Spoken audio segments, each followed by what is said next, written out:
Hello everyone. चलिए शुरू करते हैं बच्चों। Worksheet number 21 for the day 21 अगस्त 2020। यह है क्लास 9th के लिए, सब्जेक्ट है साइंस और शुरू करेंगे अपना चैप्टर जीवन की मौलिक इकाई। और उसमें आज हम टॉपिक जो कर रहे हैं वो है केंद्रक और गुणसूत्र। चलिए शुरू करते हैं। जिज्ञासा ने प्याज की झिल्ली और कपोल की अस्थायी स्लाइड बनाई और उन्हें सूक्ष्मदर्शी में देखने पर कुछ ऐसा देखा गया। यहाँ साइड में आपको पिक्चर्स दे रखी हैं प्याज की कोशिका की।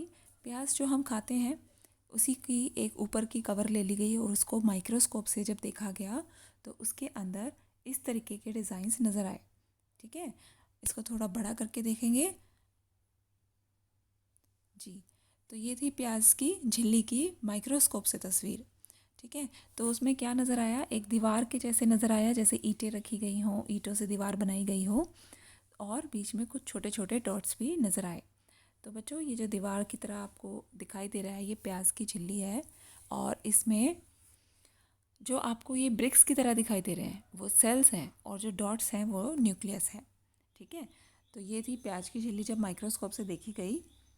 उसके बाद ज्ञान इन चित्रों में गहरे बिंदु क्या हैं और इनका क्या कार्य है। तो जैसे हमने अभी डिस्कस किया कि यहाँ पर कुछ छोटे छोटे गहरे गहरे बिंदु दिखाई दे रहे थे, तो ये क्या होते हैं और इनका काम क्या होता है। ठीक है, तो ज्ञान बताता है दीदी इन्हें केंद्रक कहते हैं। तो ये जो छोटे छोटे डॉट्स हैं इनको क्या कहते हैं, इनको हम केंद्रक कहते हैं। इनके ऊपर केंद्रक झिल्ली की परत होती है जिसमें छोटे छोटे छिद्र होते हैं, छोटे छोटे छेद होते हैं वहाँ पर। इन छेदों से कोशिका द्रव अंदर बाहर होता रहता है। ठीक है, तो इनसे कोशिका द्रव जो होता है, जब आपने सेल की स्ट्रक्चर पढ़ी थी उसमें आपने जाना होगा कि जो कोशिका द्रव है वो केंद्रक के अंदर से अंदर बाहर होते रहता है। इसे कोशिका का ब्रेन भी कहते हैं। ये जो केंद्रक है वो कोशिका का ब्रेन भी कहलाता है। क्यों कहलाता है ब्रेन? क्योंकि जैसे हमारा ह्यूमन में, मानव में जैसे ब्रेन सारे कामों के लिए निर्देश देता है, इसी तरीके से कोशिका में भी केंद्रक मस्तिष्क का ही कार्य करता है। इसको अभी हम जानेंगे कि किस तरीके से वो क्या काम करता है। यह कोशिका के कार्यों को नियंत्रित करता है और निर्देशित करता है, नियंत्रित भी करता है, कंट्रोल करता है उसके सारे कामों को और आगे इंस्ट्रक्शन भी देता है कि क्या करना है। यह कोशिका में अनेक कार्य करता है। क्या क्या कार्य करता है, क्या आपका क्वेश्चन भी है, इसको आप अच्छे से यहाँ समझ लीजिए कि आनुवांशिक संरचना करनी हो, कोशिका का विभाजन करना हो। अगर कोशिका है, जो सेल है उसको तोड़ना है तो उसका विभाजन कहलाएगा वो, ये भी कौन करेगा, केंद्रक करेगा। डीएनए या आरएनए और राइबोसोम का उत्पादन करना हो तो भी केंद्रक का काम है। अब डीएनए क्या है, डीऑक्सी राइबो न्यूक्लिक एसिड बोलते हैं इसको, और आरएनए को राइबो न्यूक्लिक एसिड बोलते हैं। ठीक है, राइबो न्यूक्लिक में डी और जोड़ दिया तो D oxy ribo nucleic acid बन जाएगा। ये फुल फॉर्म्स भी आप याद कर लीजिए, ये भी आपके क्वेश्चन में है। कोशिका वृद्धि अगर होनी है या प्रोटीन और एंजाइम का संश्लेषण होना है तो वो भी कौन डिसाइड कर रहा है, वो भी एक सेल के अंदर, एक कोशिका के अंदर केंद्रक ही डिसाइड करता है। ठीक है, तो ये सारे काम हो गए कोशिका के, कोशिका के अंदर जो केंद्रक है उसके। तो क्वेश्चन आएगा तो आप इजीली यहाँ से बता सकते हो कि जो कोशिका का केंद्रक है वो एक मस्तिष्क की तरह कार्य करता है और इतने सारे काम करता है। यहाँ पर एक कोशिका का पिक्चर दिया हुआ है जिसमें आपको क्लियर होगा कि जो कोशिका है उसके अंदर एक केंद्रक दिया हुआ है नीचे। ठीक है, यहाँ हो गया केंद्रक अंदर और ये केंद्रक झिल्ली है। यहाँ पर छोटे छोटे छिद्र भी होते हैं और गुणसूत्र जो होते हैं वो यहाँ इसमें साइटोप्लाज्म में मिलते हैं। ठीक है, नेक्स्ट पॉइंट पे चलते हैं।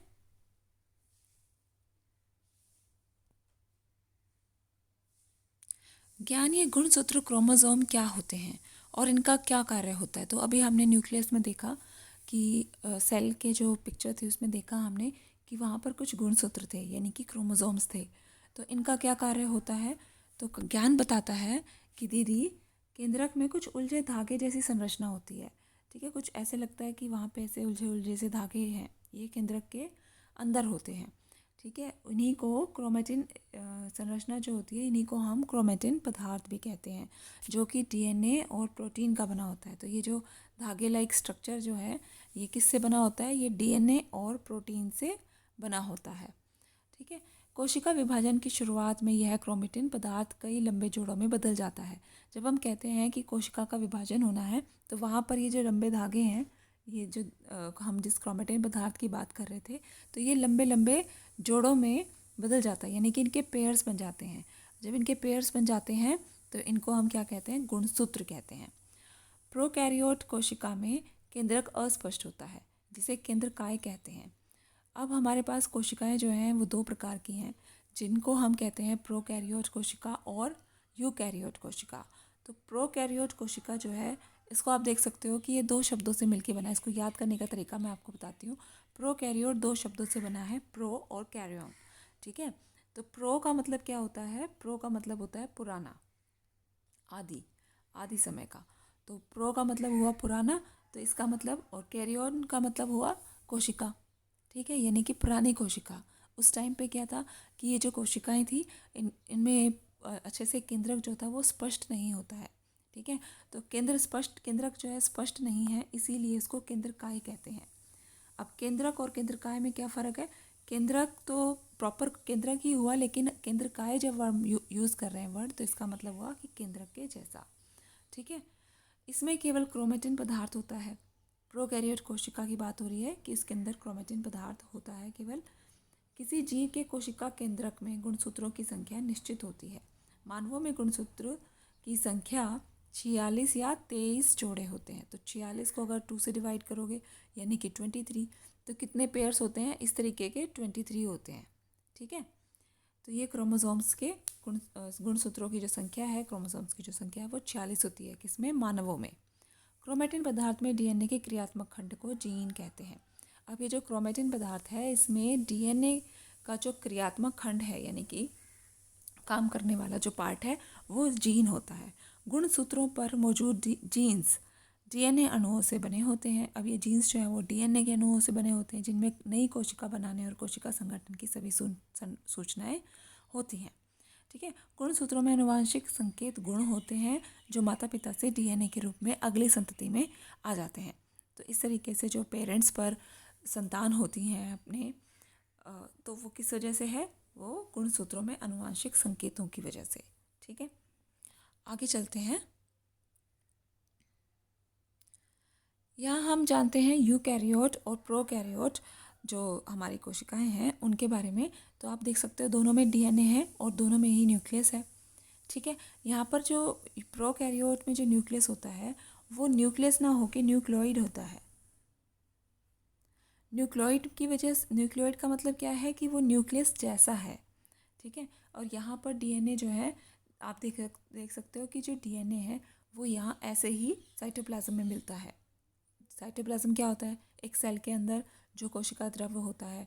ठीक है, तो वो साइटोप्लाज्म में ही ऐसे मिल जाता है। लेकिन इसमें जो डीएनए है वो कहाँ होता है? इसके न्यूक्लियस में। इसका प्रॉपर न्यूक्लियस होता है, केंद्रक होता है, और उसके अंदर वो डीएनए पाए जाते हैं। ठीक है, तो ये हमारी यूकैरियोट है कोशिका, और ये हमारी प्रोकैरियोट कोशिका है।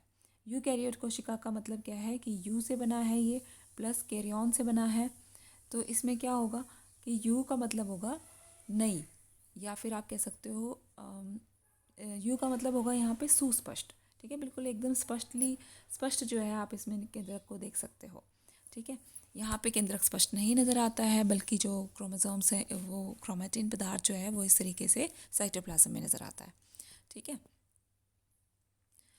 ये डायग्राम जो है आप अपनी कॉपी में बना सकते हो, और इसमें आप प्रॉपरली क्लियरली जो है मेंशन करें हर एक चीज़ को, और याद करने में भी आपको आसानी होगी। नेक्स्ट अपन क्वेश्चंस पे चलते हैं। तो प्रोकैरियोटिक एंड यूकैरियोटिक केंद्रक में आपने अंतर बताना है।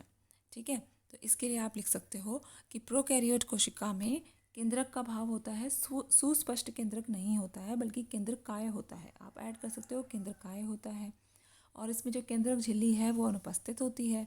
लेकिन यूकैरियोट कोशिका में बिल्कुल सुस्पष्ट और संगठित केंद्रक होता है, और चारों ओर से केंद्रक झिल्ली के द्वारा वो घिरा होता है।